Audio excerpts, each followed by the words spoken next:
Salut, vous écoutez un extrait du podcast Jams, le podcast qui parle Amazon, e-commerce et entrepreneuriat. Pour en savoir plus, je vous donne rendez-vous dans la description. Avant de parler un peu plus en détail de Boost My Amazon, j'aimerais qu'on revienne sur ta marque en private label. Donc, j'aimerais savoir qu'est-ce qui t'a donné envie de lancer ce premier produit et comment est-ce que tu as eu l'idée de ce premier produit, de cette niche. Comment est-ce que tu as lancé ce premier produit en private label ? Ok, donc ce premier produit en private label, je vais pouvoir en parler parce qu'aujourd'hui je le vends plus. Je le vends plus pour une simple et bonne raison, c'est-à-dire qu'il a fondu dans les stocks Amazon et du coup je me suis dit c'était pas forcément très fiable. Alors peut-être qu'on s'y est mal pris aussi en la période où on s'est lancé, c'est-à-dire en été. Mais bon, concrètement on vendait des bee wrap, donc c'est-à-dire c'est des films alimentaires en cire d'abeilles. Donc produits écologiques et tout ça, assez rentable parce qu'on pouvait faire x2 largement en profit. Par contre, là où on a rencontré des petits soucis, comme je disais, donc c'est parce qu'on a envoyé notre stock. Alors au début, ça marchait très bien, on a eu pas mal de reviews et tout ça. On a commencé à faire des ventes et tout ça, on était très contents. Jusqu'au jour où on a envoyé 150 unités et qu'on a appris 2 semaines plus tard que tout notre stock avait fondu. Et bon, du coup, on a reçu un remboursement, mais on en a profité pour lancer un autre produit par la suite. Donc voilà, comment j'ai commencé avec... Physiquement fondu. Physiquement fondu. La cire d'abeille dans les entrepôts Amazon a fondu sous la chaleur et donc le stock était invendable à cause de... Et donc Amazon vous a remboursé. C'était notre premier produit. Qu'est-ce qui a eu l'idée ? C'était ma copine, parce que j'ai fait le business Amazon, j'ai commencé et je suis toujours avec ma copine où on gère ça à deux. D'ailleurs, elle s'occupe plus des pages produits et puis moi je m'occupe du reste. Donc c'est très bien, on est complémentaires là-dessus. Et du coup, ouais, donc elle a trouvé l'idée et puis on a sourcé tout ça sur le grand site Alibaba que tout le monde connaît. On a fait toutes les étapes, on l'a reçu. Alors nous, on n'a pas voulu l'envoyer directement dans les entrepôts Amazon parce qu'on a voulu contrôler la marchandise nous-mêmes. Enfin, voilà, ça faisait plaisir également de voir le produit qui arrive chez toi, tu vois. On avait la possibilité de le faire, donc ça nous coûtait pas plus cher de le faire. Surtout qu'après, pour ceux qui connaissent, on peut faire utiliser Amazon avec UPS et du coup, il y a le transport vers l'entrepôt qui coûte quasiment rien. Donc du coup, voilà, on a contrôlé la marchandise, on a tout reçu et puis on s'est lancé avec ce premier produit. Voilà, du coup, je pense en termes de questions, là, je sais pas si j'ai répondu à... D'accord, donc voilà pour un premier produit. Et une fois ce premier produit lancé, qu'est-ce que vous avez fait ? Est-ce que vous avez lancé d'autres produits ? Est-ce que vous avez étendu la gamme ? Comment est-ce que vous avez géré le développement à partir de ce premier produit ? Bah alors, on a fait un lancement et on s'est focus sur un produit. On n'avait pas envie de partir dans toutes les directions.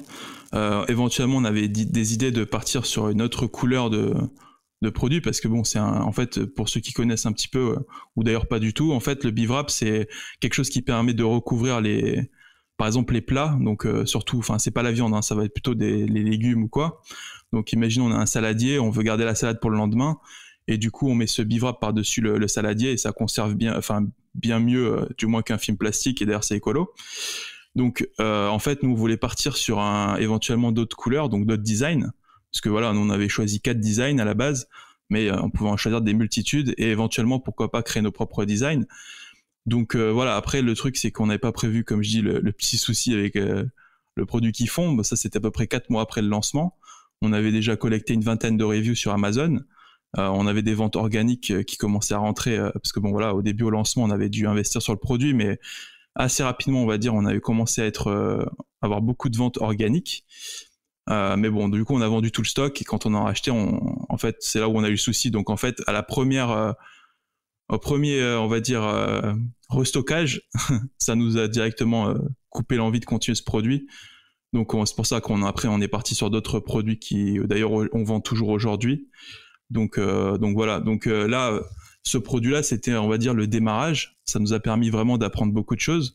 On a pu avoir notre A+ content et tout ça, parce qu'on avait fait enregistrer notre marque au préalable. Donc c'était vraiment sympa. Mais bon, voilà, du coup, c'est vraiment un produit, on va dire, test, qui nous a permis aujourd'hui de rebondir avec d'autres produits chez Amazon, quoi. D'accord. C'est quelque chose qu'on voit beaucoup, hein. Il y a beaucoup de vendeurs, de futurs vendeurs qui s'interrogent pendant très longtemps sur leurs premiers produits, qui ont beaucoup de mal à se lancer.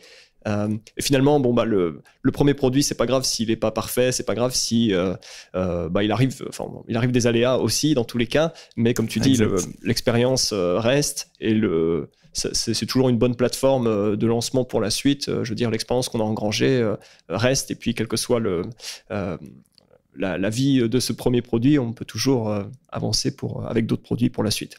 Voilà, exact. Et puis ça m'a permis également donc d'apprendre surtout des erreurs dès le début, c'est-à-dire éventuellement savoir comment ne pas investir tout dans une même campagne PPC, tu vois.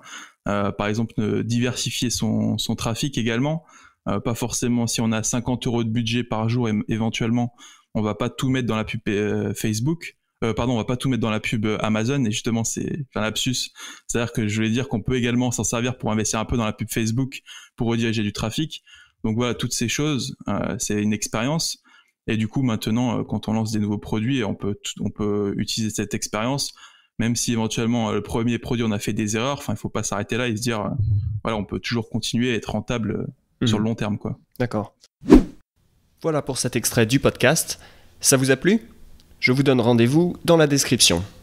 Vous y trouverez le lien vers l'épisode complet, mais aussi un lien pour vous abonner au podcast et ne manquer aucun futur épisode. Vous pouvez aussi vous abonner à la chaîne YouTube. Sur ce, je vous dis à très vite.